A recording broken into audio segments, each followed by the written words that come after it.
eu gosto de gente, eu gosto de fazer política, mas a minha paixão de verdade é vendas. Eu fico muito confortável em falar de vendas, porque dentro das minhas atividades à frente da empresa, eu tenho o papel de identificar as pessoas, entrevistá-las, contratar, treinar, implantar e acompanhar o cumprimento das metas. Porque hoje em dia, e principalmente na área comercial, a pressão, ela não pode existir. Eu tenho habilidades com minha equipe de vendas, de colocar eles assim, numa sala como essa, pequena, média ou grande, 5, 10 ou 100 ou 1000 pessoas, e atribuir uma palestra motivacional que sai todo mundo daqui achando que vai ficar milionário em 6 meses. Mas eu aprendi muito cedo, diante da expertise que eu adquiri com a vida, não tive a oportunidade de ter um supervisor, um gerente, para me dar o treinamento, e as dificuldades da vida foi que me fez aprender. É importante eu trazer isso daqui, porque ela diretamente condiz com uma realidade na prática, que é para poucas pessoas. Quando você entende o que você de fato quer, você não tem limites para chegar. E a área de vendas, ela é tão entusiasmante, ela é tão contagiante, que ela vai desde a habilidade de venda, a você poder ter a oportunidade de aprender com os renomados palestrantes, que traz várias técnicas de venda, e da mesma forma você aprende com o vendedor de picolé, com o vendedor de pipoca, com o vendedor de geladinho, porque as técnicas são as mesmas, as habilidades é que se diferenciam. E aí eu aprendi que as pessoas não precisam serem motivadas, as pessoas precisam de motivos para se automotivarem. E aí há 20 anos atrás, no mercado comercial, as pessoas que se destacavam, os da área de venda, eram aquelas pessoas que tinham 10, 15, 20 anos de experiência na área de vendas. Aí veio a tal da tecnologia, em que os grandes distribuidores atacadistas do Brasil, que já atuavam em nossa região, começou a perceber que aquela pessoa que se achava que tinha 30 anos de experiência, ela tinha um ano repetido 30 vezes. Então, a tecnologia, ela chegou de uma forma muito rápida, e muita gente acabou não acompanhando, e as pessoas acabaram tendo dificuldade no segmento comercial, justamente porque não se adaptaram às mudanças constantes. E aí a gente vem, complementa, né, nosso amigo, que está em uma empresa que é referência, que é uma verdadeira escola. Passar pela Ambev, pela Discol, tem que ser um verdadeiro aluno, lá não é para qualquer um. E há 20 anos atrás, a gente já percebia que no futuro bem próximo, na área comercial, nem os mais ou menos irão sobreviver, nem os mais ou menos irão sobreviver, só os melhores, porque a concorrência está na porta, as técnicas de venda a cada dia, a cada momento elas aparecem, e quando você mostra para o indivíduo que ele precisa ter os motivos para se automotivar, automaticamente aqueles que entendem a mensagem, o resultado aparece, que é o cumprimento da meta. Mas aqueles que não compreendem, infelizmente fica para trás, buscando apenas desculpas para dar.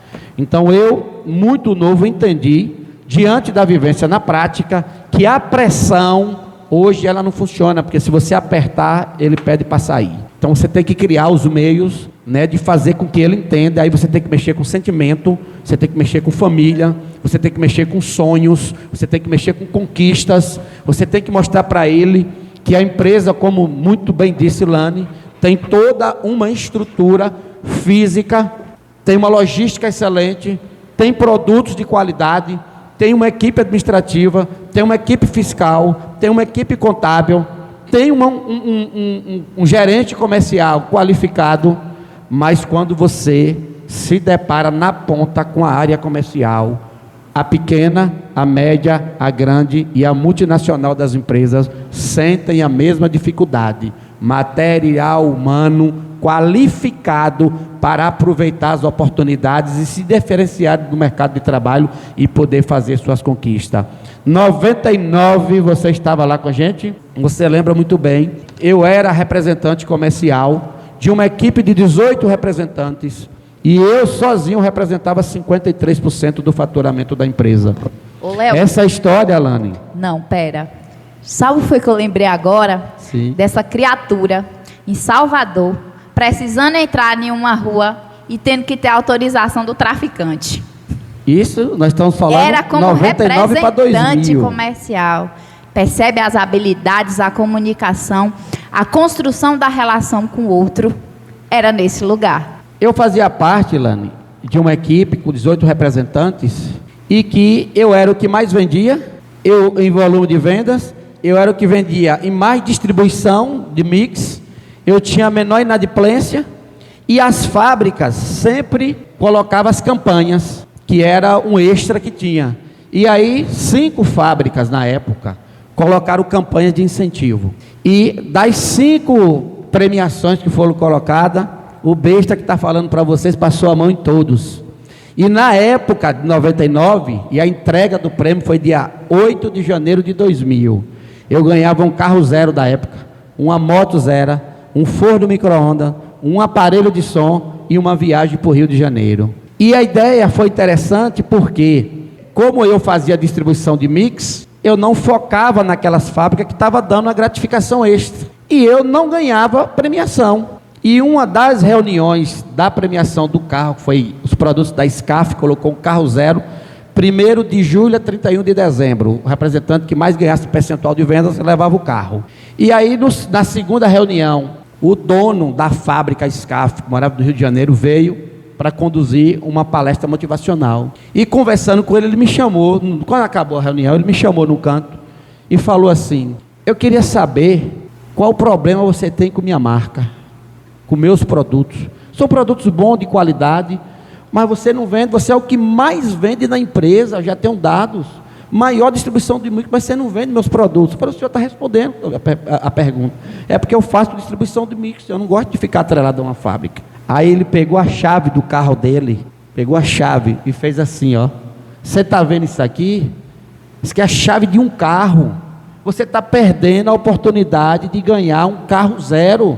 Você não pode permitir ser o vendedor que mais vende, que representa 53% da empresa, mas não foca nos produtos que está lhe dando diferencial. E aí veio a virada de chave.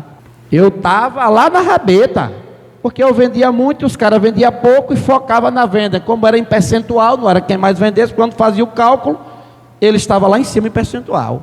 Aí eu, pronto, já sei o que eu vou fazer. Peguei, comprei um produto de cada, daquela linha, e comecei a chegar nos clientes com a cestinha na mão, com a necessaire, com os produtos.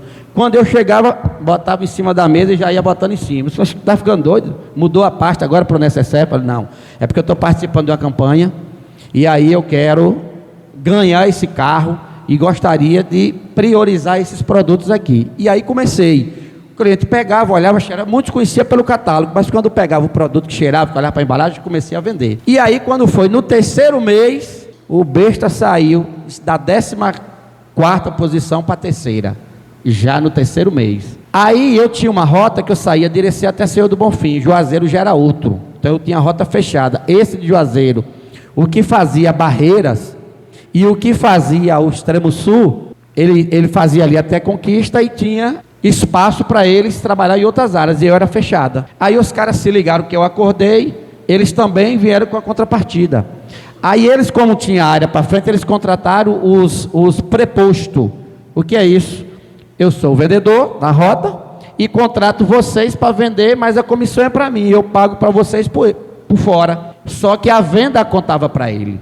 Aí cada um colocou mais 3 representantes em cada área vendendo para eles. Aí eu fui, caí, acho que para a 10ª posição. Aí isso aí já no 4º mês. Quando foi no 5º mês, eu falei: e aí, agora eu vou perder o carro, velho? Aquela chave enfergada na minha cara ali, não saiu barato não. Aí eu fui, montei outra estratégia. Eu selecionei 10 clientes de potencial, para cada um, na época, me comprar R$ 3.000 só daquele produto. E aí eu comprei uma cesta, 10 cestas, cesta de café da manhã para sorteio, tá? E comprei um produto de cada para poder oferecer a ele. Uma cesta, o prazo de 30, 60 e 90, que era um diferencial. E eu mandei confeccionar nas gráficas os bilhetinhos de sorteio. A cada 3.000 eu dava o prazo e ele fazia o sorteio entre os clientes dele. E o danado pegou dos 10 clientes que eu estabeleci como metas. Quantos eu bati? 26. Além dos 10 eu estendi. 26 na época clientes eu bati naquele mês. Aí eu saí para o primeiro colocado. E aí no 6º mês consegui. Qual foi o resultado? O carro zero. Porque aproveitei a oportunidade, criei as estratégias, né? Mesmo diante da devolutiva deles, em relação à estratégia minha, montei outra e consegui levar o carro. Então eu fiquei como vendedor efetivamente 12 anos. 12 anos. Nunca teve uma semana para mim não bater a meta na quarta-feira. E aí eu trago um dado que é bom compartilhar, porque foi o que você falou ali. Quem é que conquista, quem é que celebra as conquistas? E a gente precisa para motivar vocês. Na época o salário mínimo custava R$ 168. Gasolina custava 35 centavos.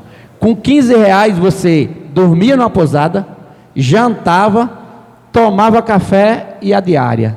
Adivinha quantos salários mínimos por mês era minhas retiradas? 42 salários mínimos por mês era a minha média, apenas batendo pasta, como a gente diz no popular, apenas vendendo. E só quem sabia disso era a Lani, que era assistente na época, porque não adiantava eu falar para ninguém, porque ninguém acreditava. E de lá para cá, a gente vem evoluindo, vem crescendo. Fui vendedor, supervisor, gerente, estou na condição de diretor, mas exercendo sempre as atividades de venda. Minha paixão é pegar uma pasta, o palme, e ir para o cliente, bater papo, trocar ideias, montar minhas habilidades de venda e poder assim trazer os resultados. Até o ano passado, dezembro do ano passado, sempre eu saí daqui às segunda-feira, só voltava na sexta e voltava recheado de vendas, com a meta extremamente batida e motivando os outros representantes, né, como fazer. Então, quando eu contrato o representante, eu deixo ele bem claro: olha, tudo que eu lhe falar, eu lhe provo na prática. Por quê? Porque a gente já tem um conhecimento e todas as vezes, com todos os representantes que eu contratei, aqueles que tiveram dificuldade, eu provei na prática que era possível trazer os resultados que agradem a população, a empresa, e que ele possa realizar os seus sonhos através dos seus ganhos.